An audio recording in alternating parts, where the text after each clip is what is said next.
안녕하세요. 안녕하세요. 지금 저희 아내가 임신한 지 한 18주차 5일이 됐습니다. 18주차 5일 정도가 됐는데, 그래서 2차 기형아 검사하고 이제 16주차에 하고 그 이후의 결과랑 얘기를 좀 해보려고 이렇게 카메라를 켰습니다. 유튜브를 찍게 됐습니다. 그 때는 언제냐 하면은 이제 16주차에 2차 기형아 검사를 하잖아요. 근데 우리가 1차 기형아 검사 때도 이제 정상으로 나왔었고, 그리고 이제 정밀 초음파상에서도 정상으로 나왔어가지고 사실 2차 기형아 검사 했다는 거를 거의 까먹고 지냈어요. 그게 검사 결과가 바로 나오는 게 아니라 이제 저는 항상 목요일마다 매월 첫째 주 목요일마다 정기 검진을 가는데 그 검사 결과는 피를 뽑고 그 다음 주쯤에 나온단 말이죠. 그래서 아예 처음에는 뭐 초기 때나 이럴 때는 유산 이런 걱정이 있으니까 마음 졸이며 지냈는데 이게 중기쯤 되고 안정기라고 하니까 걱정이 사실 안 되더라고요. 당연히 정상일 것만 같고. 근데 이제 수요일에 일을 하고 있는데 9시가 넘자마자 바로 산부인과에서 전화가 오더라고요. 그래서 받아보니까 그 2차 기형아 검사 소견을 들으러 당장 와야겠다고 말씀을 하시는 거죠. 그래서 바로 왜 그러냐 이렇게 여쭤봤더니 다운 증후군 그런 수치가 조금 비이상적으로 나왔다. 그래서 오셔서 추가 검진에 대한 설명을 들으셔야 될 것 같다 해서 바로 이제 신랑한테 연락을 했죠. 그게 이제 지난주 수요일인데, 그래서 이제 그날 오후에 이제 바로 왔으면 좋겠다고 하셔가지고 병원에서 이제 바로 소견을 들어갔습니다. 근데 이제 저희는 이제 까먹고 지내다가 그렇게 딱 들었는데, 와, 이거는 진짜 뭐 청천벽력이죠. 청천벽력이고, 진짜 처음에 이제 전화를 딱 받았을 때 안 그래도 이제 거의 울먹이는 목소리로 전화가 왔길래 사실 뭐 대충 예상은 했어요. 그러니까 뭐 2차 기형아 검사인 줄은 몰랐지만 뭐 이런 산부인과에 관련된 이제 아기가 뭐 좀 잘못됐다거나 뭐 이런 일이지 않을까라고 생각이 처음에 들더라고요. 전화를 받았을 때. 근데 이제 막상 이제 2차 기형아 검사에서 잘못된 뭐 수치, 좀 안 좋은 수치가 나왔다고 하니까 이제 처음 겪어본 입장에서는 진짜 막 눈앞이 캄캄해지고 그치. 일도 손에 안 잡히고 되게 답답하더라고요. 그냥 캄캄하고 앞이. 그래서 이제 오후 2시만에 기다렸다가 이제 병원에 가게 됐습니다. 근데 병원에 갔는데 일단 저희 주치 선생님이 엄청 따뜻하고 좋은 분이세요. 딱 문 열고 들어갔는데 아주 공감하는 그런 목소리와 표정으로 오전이 얼마나 지옥 같으셨겠냐, 오시는 길이 너무 마음 무거우셨을 텐데 오시느라 고생하셨다, 이렇게 따뜻한 말로 맞이해 주셔서 일단 저는 또 F기 때문에 들어가자마자 아주 눈물을 잔뜩 흘렸어요. 근데 이제 선생님 말씀으로는 제가 이제 고민하다가 진행했던 게 이제 쿼드 검사라고 해서 국가에서 이제 기본적으로 지원을 해주는 일반적인 검사예요, 기형아 검사. 근데 이제 보통 산모의 나이가 좀 어리고 이제 지금까지 큰 뭐 지연 발달이나 이런 게 없었기 때문에 선생님이 일단 쿼드 검사를 먼저 해보자고 하시더라고요. 그래서 쿼드 검사를 했던 건데 그게 이제 정확도가 한 70에서 80% 정도밖에 안 되나 봐요.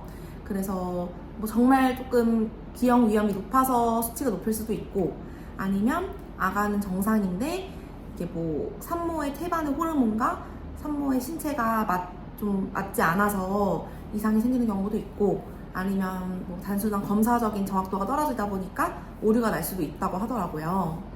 그래서 이제 추가 검진을 해야 되는데 이제 침습적 방법인 양수 검사를 할 거냐, 아니면 비침습적인 방법인 니프티 검사를 할 거냐, 이제 사실 가기 전에도 좀 그런 커뮤니티를 보고 신랑이랑 많이 고민을 했어요. 처음이니까. 근데 양수 검사를 또 안전하게 해준다고들 하지만 요즘은 그게 아무래도 일부 측면에서는 좀 기형 위험을 또 그 문제가 될 수도 있다고 해가지고 걱정을 하면서 갔는데 선생님이 바로 아주 확신적인 말투로 그동안의 그 진료 결과를 봤을 때 큰 이상이 없을 것으로 보이고 니프티 검사를 해도 충분할 것 같다 라고 하셔가지고 그날 또 니프티 검사를 또 60만 원 주고 추가 검진을 하고 왔습니다.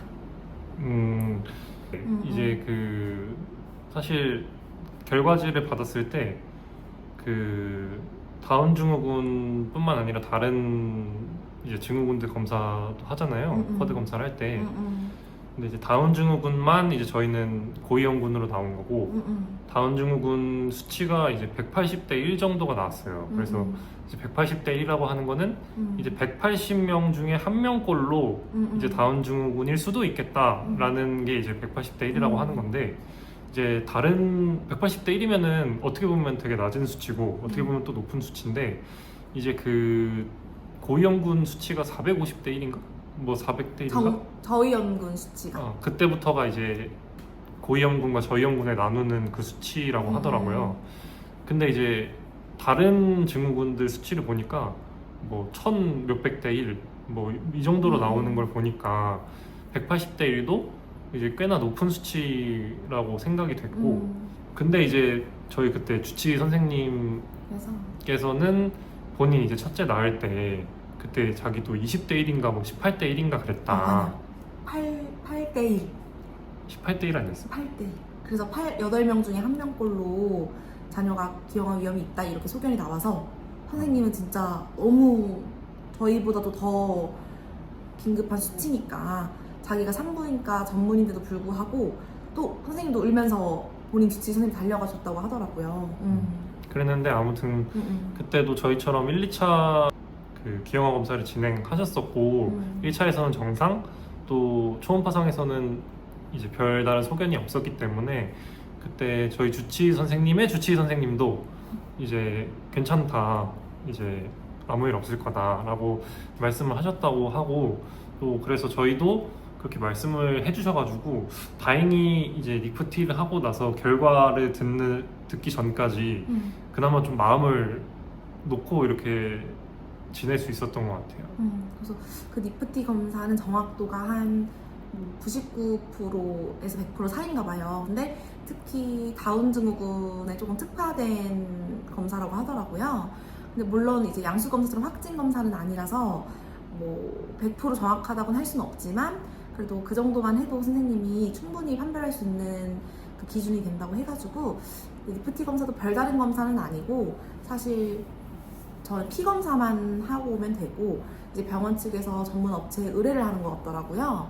그러면 이제 산모 혈액에 떠다니는 태아 DNA가 있대요. 그럼 이제 그 DNA를 이제 분리해서 추출해가지고 이제 검사를 조금 더 자세히 하는 거라고 들었는데 이제 검사 결과가 의뢰를 하는 거다 보니까 영업일 기준으로 최장 14일 정도가 걸릴 수 있다고 들었어요. 근데 이게 뭐 어쨌든 안 좋은 소식을 듣고 기다리는 입장이다 보니까 그 하루하루 가는 게 너무 마음이 졸여지는 거예요. 그래서 선생님이 따뜻한 위로랑 확신적인 말들을 많이 해주셔서 더 이상 뭐 그날 이후로는 울지 않고 바쁜 일상을 잘 그냥 보내긴 했는데 뭔가 이제 마음 한구석이 좀 불안하고 찝찝하고 괜히 이제 배는 하루하루 나와가는데 혹시 내 아기가 아주 희박한 확률이더라도 또 고위험군이 나오면 앞으로 어떤 결정과 고민들을 해야 될까 착잡하더라고요. 맞아요. 그래서 이제 저희가 한 9일 차 이제 영업일 기준으로 그러니까 그 검사하고 온 날부터 따지면 이제 딱 열흘 차 되는 날에 이제 전화를 했습니다. 도저히 못 참겠다 해가지고 오늘도 연락이 안 오면 전화를 해보자 해서 한 오후 2시쯤에 그때 전화를 했었죠. 그래서 전화를 했는데 아직 그 검사 결과지가 오지는 않았다.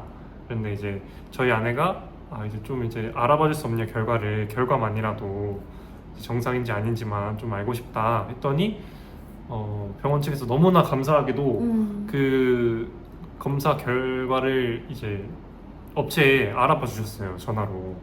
그래서 다행히 이제 모든 이제 항목에서 저위험군으로 나왔다. 이렇게 좋은 소식을 전해 주셔가지고 이제 마음이 아주 놓였습니다. 그래도 그간의 그 걱정과 채증들이 그냥 괜찮다는 말 한마디에 싹 녹아내리더라고요. 참 부모가 된다는 게 참 어렵네요.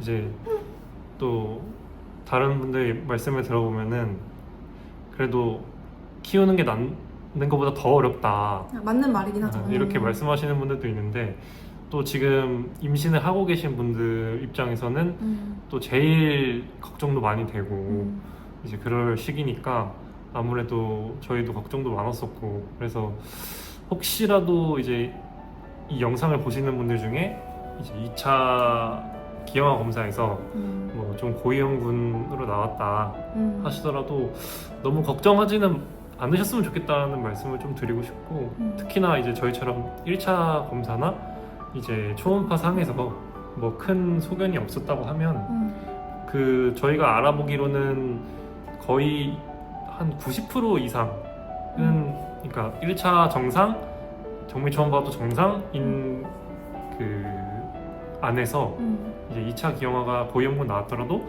거의 90% 이상은 리프티에서 정상으로 나온다고 하더라고요. 그러니까 너무 걱정하진 않으셨으면 좋겠고 그래서 이제 또 5월 8일에 정기검진을 가거든요. 21주 정밀 초음파를 가는데 이게 또 한 번 어쨌든 괜찮다고 들었지만 이슈가 있었다 보니까 또 괜히 또 오랜만에 초음파 보러 가면 떨릴 것 같아요. 그래서 앞으로도 좀 조심하면서 이렇게 감사히 해야 될 것 같고 이 영상을 보시는 분들 중에서도 임신하신 분들이 계시면 부디 건강히 끝까지 출산하시길 기원합니다. 그래서 항상 신랑이랑 얘기한 게 육아하다 힘든 순간이 오면 그 괜찮다는 말을 듣고 그 행복했던 때를 항상 감사히 여기며 소중히 잘 키워보도록 그런 다짐을 했습니다. 아무튼 오늘도 저희 영상 봐주셔서 감사하고 다음 영상으로 또 찾아뵙도록 하겠습니다. 안녕. 또